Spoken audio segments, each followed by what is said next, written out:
کوم یو مسلمان چې غاښونه لګولي وي آیا دغه مسلمان اودس او غسل کیږي او کنه کیږي او یا په دغه غاښونو باندې بره کورونه لګولي آیا په دغه کورونو کې غسل او اودس کیږي او کنه کیږي ګران کتونکو کوم یو مسلمان چې په خوله کې غاښونه لګولي دي د پاره چې دغه غاښونه د دغه مسلمان وتلی دي یا مات شوي دي یا بل عذر دی څه وجه ده او هغې د وجې نه دغه مسلمان غاښونه لګولي دي اوس دوه صورتونه دي یو هغه غاښونه دي چې هغه په ورو کې پاخه لګېدلي یعنی همیشه دپاره دایمي لګېدلي دي نو په داسې صورت کې چې دغه مسلمان کوم غاښونه دي هغه همیشه دپاره لګېدلي دي ټول عمر دپاره لګېدلي پاخه لګېدلي دي که دغه مسلمان غسل کوي او که اودس کوي دغه غسل هم کیږي او دغه اودس هم کیږي او که چېرته دغه مسلمان دغه غاښونه چې عارضي لګولي وي یعنې داسې غاښونه لګولي چې هغه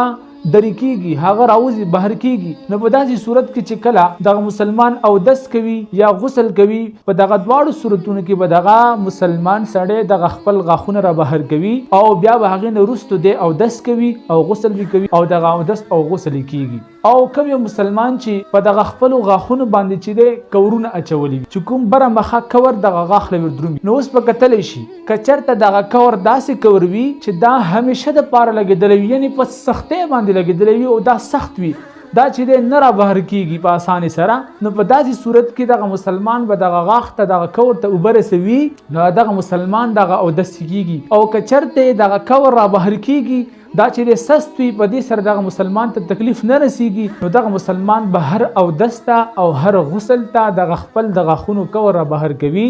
راوباسي بي او دی به اودس کوي او غسل به کوي هغې نه وروستو چې دی خپل کورونه لګولی شي ورنه که چېرته دغه کورونه یې سست وي دا په اسانه را بهر کیږي او غسل ته اگر یې نه کړل او غاښونو ته یې چې دی اوبه ونه رسېدي نو دغه مسلمان دغه غسل نه کیږي